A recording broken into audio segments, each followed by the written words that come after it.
Hey guys, I guess this is the weekend update for me. Tried airbrushing the model. Finally found the color I wanted, but it was a GW color. I don't know if you can see this here. And it's spotted all over through the airbrush. It just kind of flitted in and out. So I cleaned the airbrush a couple times to see if it was the airbrush problem. And I think it's just it's an old GW pot. I mean, it's really old. Regal blue. It's the nice blue that I wanted. So got some P3 Exile blue, which looks to be a decent close match, and I'll have to try that later. But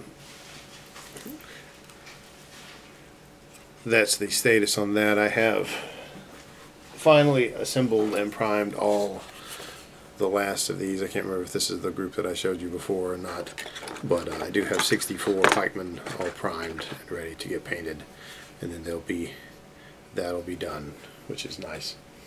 I did get in my final model for the WarbossTae May painting challenge. I'm going to be painting the old GW Bretonnian King, and if I finish that one, I'm going to try this one out. This is a really neat model. Here, I'll open it up for you if you haven't seen this one already.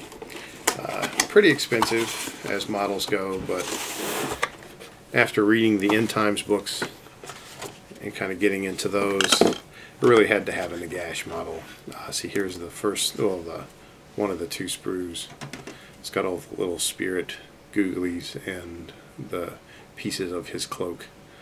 You can see that there's a lot of detail. They really mash the things together onto these sprues. They really plot them out to get the most bang out of their buck for running the machines. And this one's a little more geometric, with all the Nagash parts and the major face sculptings for all the spirits.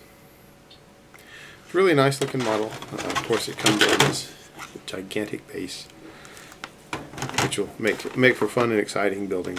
But like I said, I've been reading the End Time stuff, and so I'm a little worried about my own personal fantasy army, which is the dwarves, or the dwarfs, I guess they have the F instead of the D, because mostly they've just been having their butts handed to them. They did a couple of good things. Some of the main characters have died. I'm only about halfway through the second book, the Gluck, but the spoilers that I've read online is that the dwarves really just don't do so good, and the people don't either. And I'm really worried about how things will go. Incidentally, I did find my metal Bugman that will have to get painted up one of these days, along with the thousands of other models that I have waiting in the wings. But did play a fantasy game last night, actually. Went into Charlotte and played some fantasy with a friend of mine. We actually modified some Hail Caesar rules and played dwarves versus high elves. And as long as you're not too particular about rules and just kind of make things somewhat even, it makes for a good exciting back and forth game, because there were several times where I thought I had lost, and then the dwarves came back and pushed the elves back away from them, and then kept going, and we ended up calling it a draw and then being done. But it made me realize what I didn't like about 8th edition is that you really didn't have the feel of a tactical battle. It was more who could get off the first nuclear spell first and then be done.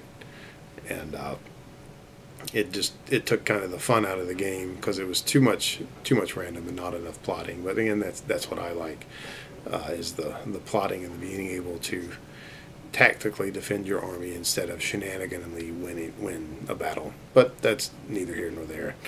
Anyway, I have rambled enough, and I will chat at you guys later. Hope your modeling is going well, and I'm going to put a link to WarbossTae's thing down in the comment section, so you can take a look at his thing. His painting challenge is a fun thing to do, where you paint and you make a video once a day if you want to, or you can just paint for the whole month, post your beginning pictures and some progress pictures as you go, and then post in the end.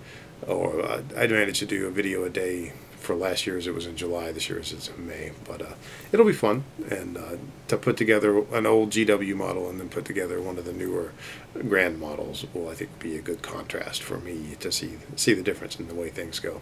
Anyway, I hope you guys have a good weekend. Adios.